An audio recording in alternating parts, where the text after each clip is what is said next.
रहती है, जहां एजुकेशन का मुकाम बनता है। जाहिर चीज है कि ये लोग सासाराम की सरजमी पे आए हैं, शेरशाह की नगरी पे आए हैं और इनका खुश आमदीद बिहार दर्शन की टीम करने जा रहा है। इनके जुबानी में सुना रहा हूँ, क्या ये कहना चाहते हैं सर? क्या कहेंगे आपका? सबसे पहले सासाराम बिहार शहर में दर्शन आया, ने बहुत आज पूरे न्यूज को कवर किया और पूरे बिहार के लोगों को मैं मुबारकबाद देना चाहता हूँ कि सासाराम से आज जो हम लोगों को पॉजिटिवनेस मिली है वो ये है कि 500 से ज़्यादा कैंडिडेट्स के लिए फॉर्म हम लोगों ने अपने ज़िला के डिस्ट्रिक्ट ऑफिसर्स, ब्लॉक ऑफिसर्स को स्क्रैच किया, उनको दिया और उनके बीच डिस्ट्रीब्यूशन दिया और ट्रेनिंग हुई उनकी सर्किट हाउस में।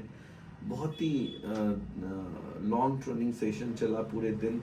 हमारे साथ मानरटी के एक बहुत चर्चित चेहरा जो आप अब्दुल करीम अंसारी साहब ने भी आज उनको बहुत मोटिवेट किया इस सिलसिले में कि कैसे हम अपने घरों से पर्दा नशी बहनों को, बच्चियों को इस बात के लिए तैयार करें कि हम किस तरह मेडिकल सेक्टर में, पैरामेडिक काउंसिल में, इंजीनियरिंग में उनको दाखिला दिलाया जाए। क्योंकि गार्जियन की तरह जब वो बात कर रहे थे तो पेरेंट्स को एक बात समझ आ रही थी कि तालीम से कैसे, तालीमी बेदारी के इस मिशन से कैसे उनको जोड़ा जाए। हम चाहते हैं कि अब्दुल कयूम साहब से ये समझना हो हम लोगों को, जिस तरह इन्होंने मदरसा को भारत का मॉडल बनाया। बिल्कुल बिल्कुल। आपको मैं बताऊं कि एक मंत्री की जुबान से मैंने खुद सुना कि एजुकेशन मदरसा बोर्ड जो बिहार है is the model of the country. तो जिस तरह इन्होंने उसमें अपने आइडियाज़ एंड जो पूरी एक्सपीरियंस हुआ है उसको जैसे किया है, हम लोग इनसे भी सीख रहे हैं कि किस तरह हम लोग जो gross enrolment ratio Nitish Kumar ji के 2016 का मिशन है कि उसको इंक्रीज करके पूरे बिहार को इंडिया के टॉप ग्रॉस एनरोलमेंट रेशियो में लाया जाए। इस सिलसिले में हम लोगों ने इनसे अपील की और फिर इनको हम लोगों ने तालीमी बेदारी के प्रोग्राम में लगातार बिहार के भ्रमण में अपने साथ रखा। इसका एक बहुत बड़ा असर है पूरे माइनॉरिटीज़ के अंदर में। आप जैसे आज हम लोगों ने इससे जुड़े, जब हम लोग पूरे बिहार के मदरसों से लगभग हमें लगता है कि 1000 से ज़्यादा लोगों ने सिर्फ इस बात के लिए अप्रोच किया है कि हम 38 जिलों में आपको बुलाना चाहते हैं।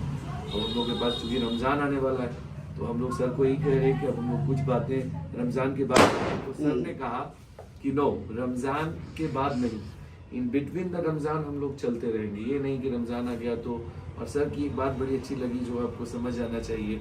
सर ने कहा कि हिंदुस्तान के सभी लोगों को समझना चाहिए कि ये सिर्फ रमज़ान में लोग क्या करते हैं, रेस्ट मोड में आ जाते हैं। तो ये जान लें कि जितनी भी डिफेंसिव लड़ाइयाँ हुई हैं, हक की लड़ाइयाँ हुई हैं, वो रमज़ान में ज़्यादा हुई हैं और उसको जीत मिली है। तो ये जो लड़ाई है गुर्बत की अमीरी के साथ, इसको जीतने के लिए अब्दुल कयूम साहब का जो आइडिया है कि हम लोग पूरे रमज़ान सफ़र में रहेंगे इंशाअल्लाह। मैं आप सबको से दुआ की दरख्वास्त करूँगा और इनकी सेहत के लिए और हमारे जो साथी चल रहे हैं उनके सेफ्टी के लिए आप लोग दुआ करें। देखिए ओवैस अंबर साहब, आप ये भी जान रहे हैं कि बिहार सरकार या नीतीश सरकार या मुख्यमंत्री नीतीश कुमार का भी एक सपना है कि मेरे बिहार को अपना बनाना है, शिक्षित बनाना है, बेहतर बनाना है, विकासशील बनाना है और उस चीज को कहीं ना कहीं कयूम साहब